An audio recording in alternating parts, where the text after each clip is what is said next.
Welcome. Are we still good?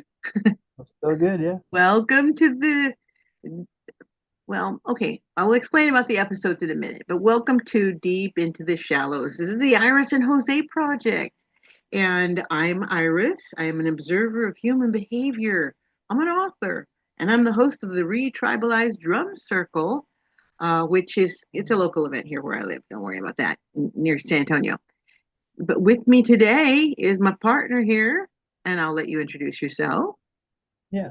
And so I'm Jose, and like we mentioned before, we met a while ago on our different paths and journeys, and we just decided we needed to make this podcast. And today, if you don't mind, Iris, I'm going to fill Oh, them in and let them please. know we are doing episode 4 over cults because we felt like we did not do it justice. We did talk about it a little bit, we defined it, we explained what it was. And we even talked about ways that we could, find ways to, find community in other groups or in other resources to get help away from those things.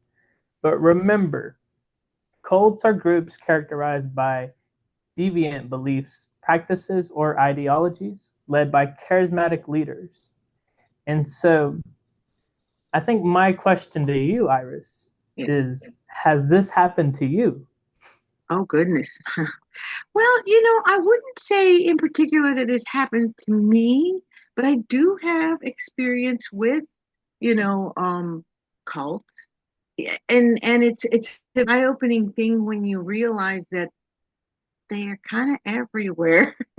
Um, so I'll give you one story of an example of how I have experience with cult and cult-like behavior because Uh, for one, like I told you, I'm in a drum circle, and sometimes when Mhm. people see us gathering, they're like, "Whoa, is that a cult?" Because we're seeking to retribalize, which means that we're reconnecting with our Native American spirituality that called Mother Earth spirituality. But Yeah. those sorts of things that only enhance, they're congruent to what your faith is, and only seeks to enhance what it is that you already believe. And so when you have someone as charismatic as the leader that we had, and we call her Virgie, Mama Virgie, we're the Ravenhawk clan, then they're like, whoa, they must be a cult because we appreciate the teachings of our, our drum circle leader, but it's not, we're tethered to a location or we're beholding to her or we're out there selling jams and jellies for her. We're learning from her. She teaches us how to do beadwork. She teaches us how to make drums. She teaches us, only when we're ready. And of course, we do it in a very spirit-filled way and out of desire to help others. And she is always of service, and it's nothing like that. But right away, people want to label things as a cult. I have a friend who I invited into, Mhm. because I thought, you'd enjoy this drum circle. You'd enjoy the vibration that we create and the songs, and it's just very uplifting, and it, enhances, sparks joy. But Yeah. she said, "Oh, I don't know if I'm ready to join yet." She goes, I'll attend every now and then, but I am just recovering from having escaped a cult. And so I was like, oh my, do tell. And so, yeah, she did. She shared with me that, she, and it's interesting because it kind of sheds light on how people become indoctrinated into cults. She she started attending a church. Someone invited her, "Hey, come to church with us," and she started attending a church. I won't say the name of the church, but they're getting bigger and bigger, really. And she attended and she loved it. And of course, yes, it is. It's founded in a good spiritual way. That's good because Mhm. we are all one and else to do reflection on our existence and our soul. Oh, well, yeah, that's always good. It's a good thing. It makes us human Always, yeah. beings when we are aware and cognizant of our impact. Let's be better Mhm. human beings. So, of course, they were good to her. They welcomed her and her husband. They were kind of having like, this and that issues, like all marriages might have, ups and Mhm. downs. He was actually struggling with some addiction, and they helped, and he was in recovery. And a lot of people find focusing on spirituality helps with their addictions. And so she and her husband and her kids would go, and they had stuff for the kids. It was fun. There's other kids. They're playing sports. They're in youth group. They're playing games. The kids are having fun. The parents are, praising together, which is healthy. It's a healthy thing.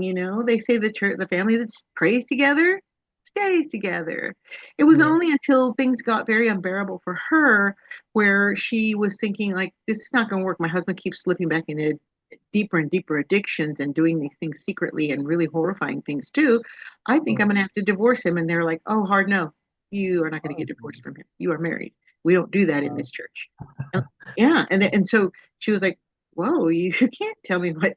I mean, I have every right to do this because it's damaging my kids, And Yeah. so she eventually did have end up having she fought it for years and listened to them, and then finally said, no, I'm getting a divorce. She got a divorce, and they shunned her. They said, you can't leave our church, but you are a lesser member of our church now, and you have to sit here, and you can't be part of this. And so she was like, whoa, this is weird. Oh, yeah. And those sorts of things where she recognized then, she's like, oh my God, this church is very culty, because they had people following her, and there were people who would monitor her. They'd come to her house. They were like very, very involved in Yeah.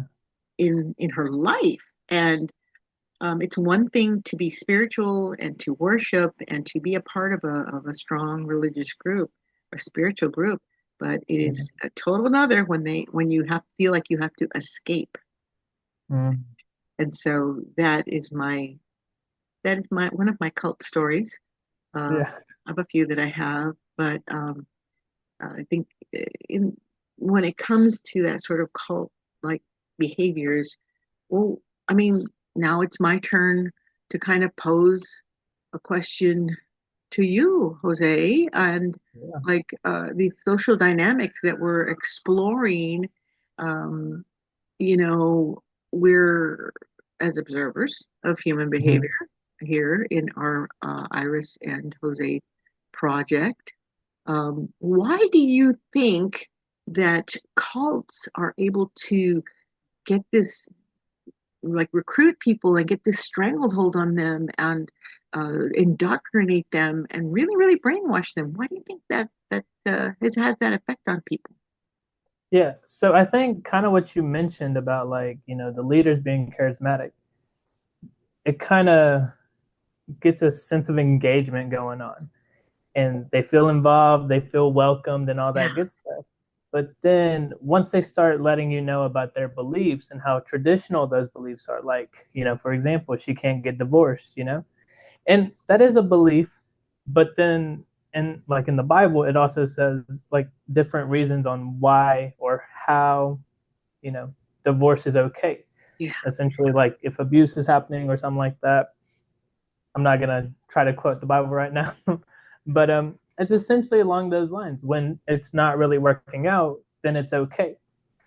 But that sense of belief, like divorce is a no for that situation, it kind of, they have a tight knit group and tight knit community, and then they start watching you. That's a little too much. That's a little like, trying to isolate the Not a members little to too where they much. don't It's a want. lot too much. It's a lot too much. You're right. It's kind of, neglecting that outside influence for other people. It's like, no, you can't listen to them. You got to listen to us. And in a sense, it starts with loyalty, but then sometimes loyalty, costs the price to like, stay with them if it's something you don't agree with. And it's essentially with that belief that kind of entices the loyalty. But once it goes against your beliefs, that's when it gets tricky. And essentially, that's how it was for your friend. Yes. Well, you had a definition that you read as we started of cult. Can you go over it again? Because there's something that really struck me in what you said. Mm-hmm. So, cults are groups characterized by deviant beliefs, practices, or ideologies led by charismatic leaders. So, what struck you? Deviant. Deviant. Exactly. The deviant, uh, um, yeah, the word deviant, because, well, I mean, that makes me think of um, Warren Jeffs, which I truly believe is a Mm, deviancy when you're marrying little girls. And I don't know if yeah. you're familiar with that. That it's faith based Hmm. or community.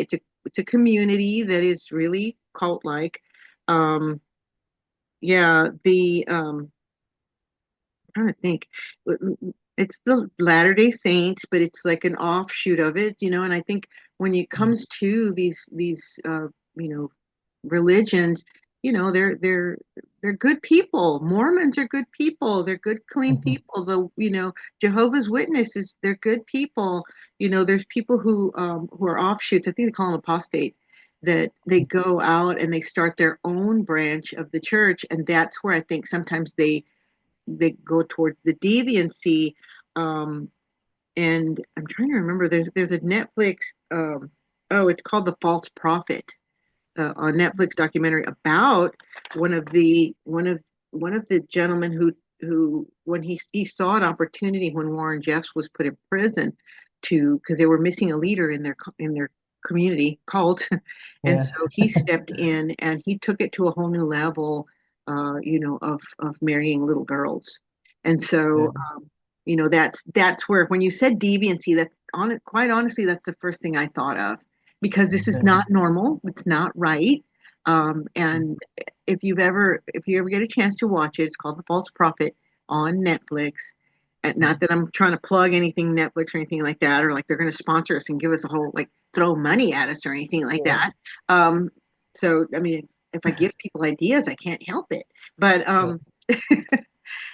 so this is the first thing that I thought of was this whole idea of how people saw him somehow right away. He was able to convince these number one that was the that he was you know a prophet, that he Yeah. was very close to God, and then eventually that he was God incarnate. And I'm paraphrasing, if I get it wrong, I'm not perfect. Yeah. It's like we talked about when we talked about gossip and chisme, some of the Yeah. details escape us. Because Exactly. there's four different kinds of listeners, okay?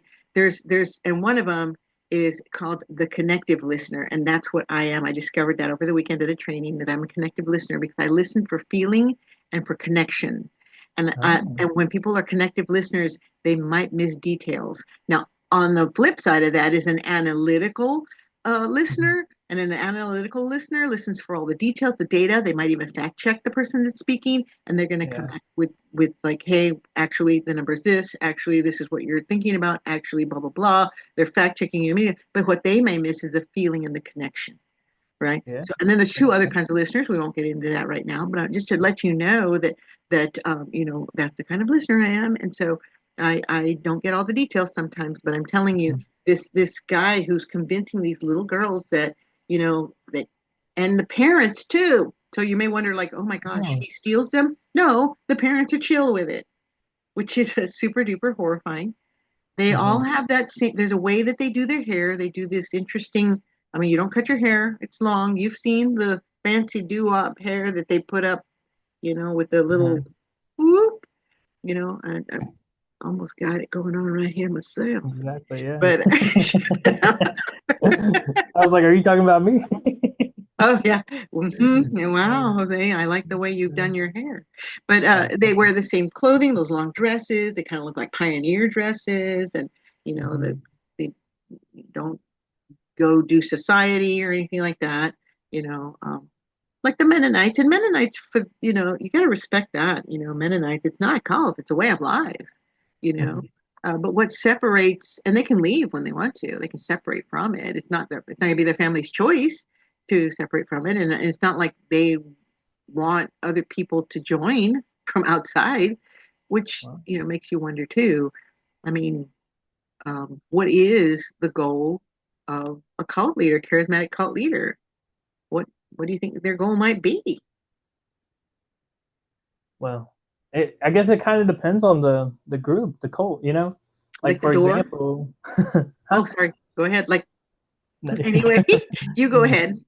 Like, the most famous cult that I know of is like the Manson family, and Okay. where he thought he was a reincarnation of Jesus, Hmm. and he had this whole like white ideology, supreme ideology, which I mean, good for him, I guess.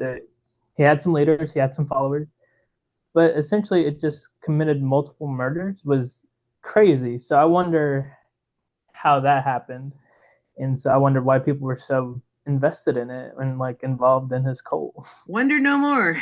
There's a lot of resources out there that have demystified that dynamic of, how he had that impact. And, there's people who've come out and written books galore about, why did they fall so hard? Why did these followers get so mesmerized by him? But Mm-hmm. truly, truly that charismatic leader who, you know, keeps, and of course it's this combination of charisma and drugs, these Oh, for sure. drug-induced frenzies. Uh, Yeah. to what end, though? Would murder be proving a point for them? This sort of political, for him, it was just kind of a revenge game too, because he had not been successful as an entertainer or getting into Mm-hmm. Hollywood.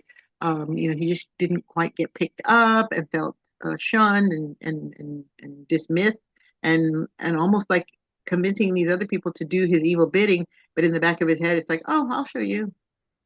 Like that's the Yeah. ultimate revenge. That's horrifying. And then trying to pin it on, you know, like make it look like it was something else going on. Like we'll do this, but let's write this on the walls and do this and make it look like it's something else, which just made it look even a million times worse. And I remember that as a child, hearing about that, and and I don't know if you ever when you first heard about the Manson, just how appalling it was Yeah. to regular society, regular Catholic church going folks. Like here in my community, most everybody that I knew was Catholic, although there is a Baptist church, there's a Methodist church, but I believe everyone was appalled and Well, at what happened in that cult. And mhm. that's not, and of course we've had it again with the Branch Davidians, where everyone's convinced that there's this charismatic leader, and what caused the problem was that they were fortifying with just extreme weaponry, which is a problem Mhm. because when we see the treachery in that, although everyone, is very quick to say, hey, no one's going to take my guns away. Nobody wants to take your guns away, but you don't need to have an arsenal that could, destroy a community. Yeah. That there's a reason why we don't want that. And I'm sure that someone will take issue with it. Go ahead, defend it in the comments if you like, why it's so important for people to have an arsenal. Um, hey, maybe I'll believe you. Maybe I'll join your cult. Try and convince me. Good. So, you know what, do you know Maria Bamford?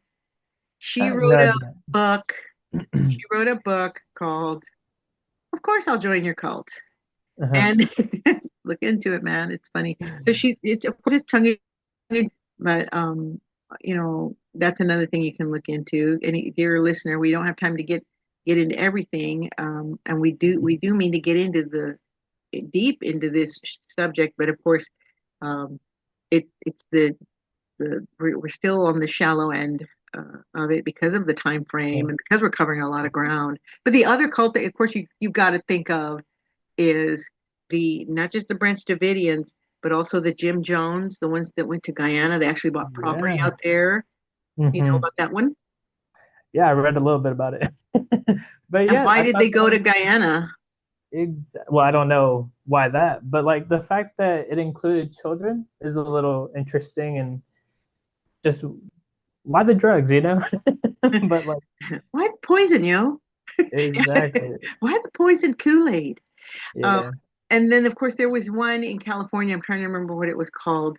Um, it was the one where they believed the aliens were going to come on one day, and the Nike one, Um, the yeah, Nike I cult. saw about that one. That one was kind of funny, you know. It's very ironic because we talked about Nike yesterday. They killed themselves thinking they were going to be blah blah. Oh, hilarious! No, I'm Exactly. kidding. I kid as well, but it's like because it's super horrifying. But what was it that you found humorous? That we talked about Nike the other day, and now Oh we're yeah, finding out about. the shoes. They had the same pair of Nike shoes on. Someone out there is connecting those dots, Jose. Yeah. Oh, Nike. Jose talked about Nike. Yeah. What's going on here? What could really be going on here? Anyway.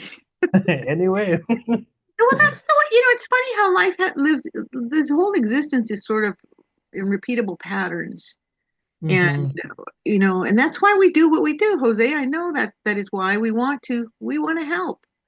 Because again, the shallows, that's where most of our social life happens. You're not going to go become besties with every single person that you meet and greet on the subway, even though there's no subways where I live. Yeah. But when we take the time to look closely at these social dynamics, then we learn a lot. We learn Hmm. about ourselves, we learn about each other. We learn, like right now, we're trying to learn about cults and demystify that and why Yeah. that social dynamic exists. Why does that social dynamic exist? What thoughts do you have about why would cults even be a thing? Why would cults even be a thing? I really don't know, but besides just wanting to be involved in something or wanting to feel some type of attachment to some idea or some You're belief part that of a you bigger believe. thing. Yeah, you're part of Exactly. something bigger. That community, that tight knit group that's like, I'll follow you, your idea sounds cool. And Well, if then, you have whoa. an ideology, you have yeah, I'll drink the Kool-Aid. You have an ideology, right? And if Yeah. you're compelled by this charismatic leader, so it's a combination of like what you said now, connecting more dots.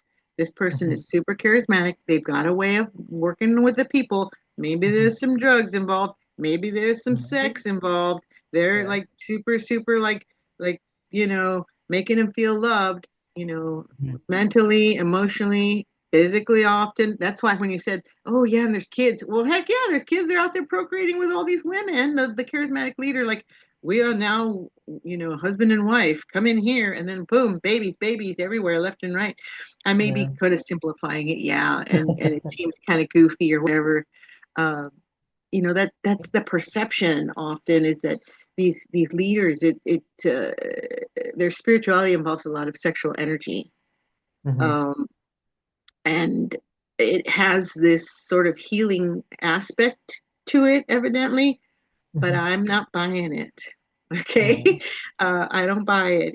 It's that there's a reason why we have social norms and social customs, and this sort of Judeo-Christian ethic of thou shalt not, you know, lie, steal, cheat, covet, kill, etc. And of course, honoring God. When you're honoring God, you're going to honor every gift from God. You're going to honor the earth. You're going to honor your fellow man, and you know, honor the two great commandments: honor the Lord thy God with all your heart, soul, and then of course you're going to love your brother as I have loved you, or as God has loved Mhm. you. Those are some things that I learned in Catholicism. Other people may see it differently. Other people, there's as many religions as there are people, and because everyone has their own lens that they see through, but there's a very basic expectation of humanness that says we should be we should be respectful of each other. And when it comes to cults, there's something missing in someone's life that cult fills. You know, maybe Yeah. it fills that void of spirituality. It fills the void of belief and love, and that fear of existence. Like, oh my gosh, doomsday's coming or whatever. Um, Exactly. So I don't know. Is that how you see it too? No, it's just I like how you brought that up because there are some groups that are just like, hey, the apocalypse is going to happen soon. So it's like, they kind of round up and get a group about that. And sometimes that leads to financial gains for those people, which is Ah, very surprising. So like that's sometimes if drugs aren't involved or sex isn't involved, money is involved. And that's money's a big something one. that's very interesting. Yeah. There's another documentary on Netflix called Big Country. I don't know if you've seen that Oh, one, or is it no, I Wild have not. Country or Wild Big or Wild Wild something? Anyway, Sounds right. I already watched it. no. But Yeah. it's something wild or big country or something, and it's about a cult and this cult leader, and he drove Bentleys, and they were out there. These people that Mm. were with him were brilliant people, like they were lawyers, they were engineers, they were engineering this big community, and it was really a great idea. I personally could have fallen for something like that too, because of Right. the way things are right now. And I even saw a comment on a thread on YouTube where Yeah. somebody is saying, "Hey, if anyone wants to put together a community of people who grow their own food and are self-sufficient and work together, and I'd be down for that because things are going to get crazy because everything's so expensive, and the Mhm. government's botching everything, and the world's going to crap.